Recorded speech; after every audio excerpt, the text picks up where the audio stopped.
Morning, my son Dimitri Alfonso sleeping. I came home this morning. And this is our family branch.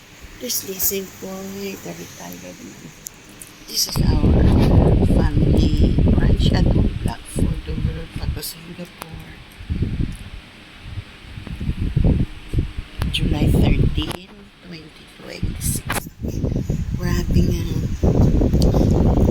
chicken, karaage chicken with radish cake. It's a Chinese radish cake with wholemeal bread and sunny side dip.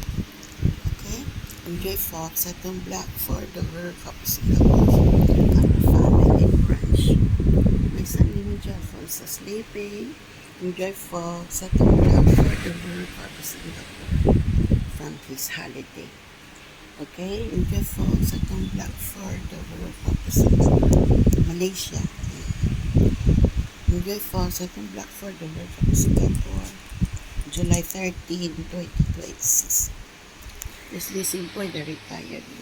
Enjoy Singapore.